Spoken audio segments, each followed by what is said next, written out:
Ini apa namanya, Badui, lucu-lucu ceritanya teman-teman. Ada tuh si Badui sama temennya lagi ngafalin Quran. Si temennya punya buah tin. Tapi temennya ini gak mau si Badui ini minta gitu. Jadi begitu temennya datang nih, dia sembunyiin buah tin di belakangnya dia. Habis itu temennya yang baru datang nih dia bilang, kamu simakin dong saya Al-Quran nih. Oh ya udah, ayo deh kamu baca. Dengerin ya, saya baca Quran. Ya. Bismillahirrahmanirrahim. Wazaitun, waturi sinin, hadzal baladil amin. Tadi bilang, tunggu kayak ada yang salah, diulang nih. Bismillahirrahmanirrahim. Wazaitun, waturi sinin, hadzal baladil amin. Kamu kurang, tinnya mana? Ada di belakang baju kamu.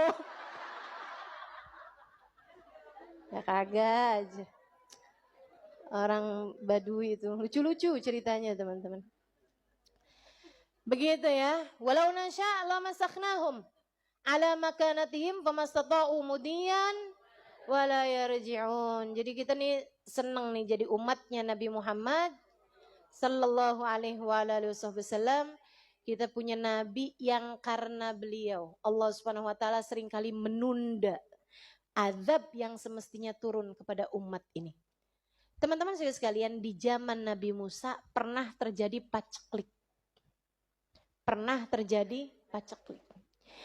Lama gak turun hujan. Nabi Musa sholat istisqa.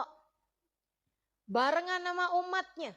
Semuanya disuruh turun ke lapangan sholat istisqa. Enggak turun-turun juga hujannya. Sholat lagi istisqa, enggak turun-turun juga hujan. Udah puasa 3 hari segala macam ininya istisqa yang terbaik caranya tuh udah dikerjain gitu. Sampai hari ketiga enggak juga. Akhirnya Nabi Musa ngadep Allah SWT. Ya Rab, qad istasqaina falam tusqina. Ya Allah, kami udah minta turun hujan kepadamu tapi engkau enggak turunkan juga hujan kepada kami ya Allah. Kenapa ya Allah?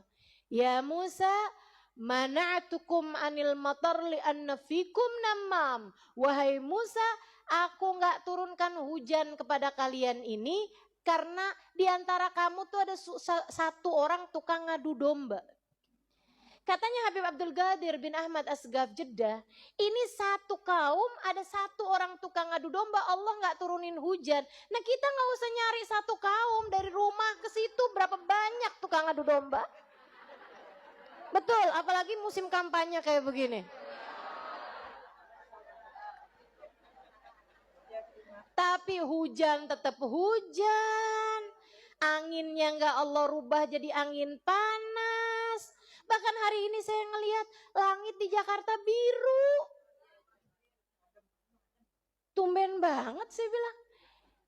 Ini teman-teman saudaraku sekalian, Allah nih masih aja gitu ngasih kita segala kebaikan-kebaikan. Kamu pikir kenapa? Bukan karena kitanya nih yang emang baik, akan tetapi karena kita punya nabi manusia paling tercinta di sisi Allah Subhanahu wa taala.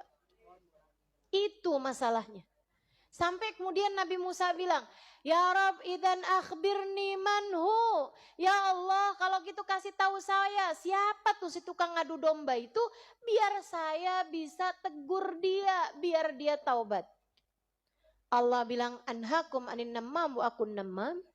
Wahai Musa, adakah saya mencegah kalian, melarang kalian dari ngadu domba dan saya mengadukan dia kepadamu? Nah kan saya jadi ngadu domba juga nih kalau kayak gitu. Kata Allah gitu. Waduh, PR banget nih Nabi Musa. Akhirnya Nabi Musa kumpulin kaumnya. Terus Nabi Musa bilang, kita kan udah sholat minta hujan nih 3 kali. Tapi Allah gak turunin kita hujan juga. Saya tanya kepada Allah, kenapa ya Allah? Allah bilang ngadu domba. Dan kalian siapapun diantara kalian yang merasa tukang ngadu domba, silahkan bertobat saat ini juga. Alhamdulillah orangnya merasa, ini kan masalah sama kita. Kita suka gak ngerasa. Betul gak? Kita suka yang siapa ya? Dia kali, padahal kita. Ini kalau Allah turunkan segala macam azab buat kita tuh udah pantas. Tapi alhamdulillah enggak begitu. Kenapa? Karena kita punya Nabi Muhammad. Makanya teman-teman sekalian, yang dekat sama Nabi Muhammad, orang kau dekat sama Nabi Muhammad aman dari segala azab. Kata Allah Subhanahu wa taala, "Wa ma kunna mu'adzibuhum wa anta fihim. Wa ma kana Allahu liyu'adzibahum wa anta fihim." Allah tidak akan pernah menurunkan azab kepada satu kaum selagi engkau wahai Nabi Muhammad ada di antara mereka. Tatkala nama Nabi Muhammad ada di antara kita, kita terus-terusan sholawatan menabi, sering-sering sebut nama Nabi, sering-sering cerita tentang Nabi, berasa cinta menabi Muhammad, sering kangen menabi. Jadi kayak berasa ada Nabi di antara kita, Allah gak akan menurunkan azab dan bencana kepada kita. Wa ma kunna mu'adzibuhum wa ma kana Allahu liyu'adzibahum wa anta fihim wa makana Allahu liyu'adzibahum wa hum yastaghfirun. Ada dua cara biar enggak diturunkan azab. Satu, keberadaan Nabi Muhammad di antara kita, yang cinta, yang dekat, yang banyak sebut-sebut namanya, banyak sholawatan, banyak bahas kisahnya, banyak amalin sunnah-sunnahnya. Ama yang keduanya, kata Allah Subhanahu wa taala, kami tidak akan menurunkan azab selagi mereka senantiasa memohon ampun, selagi mereka senantiasa beristighfar. Allah kalau mau marah, mau turunkan azab, ada yang ampuni ya Allah, nggak jadi lagi gitu.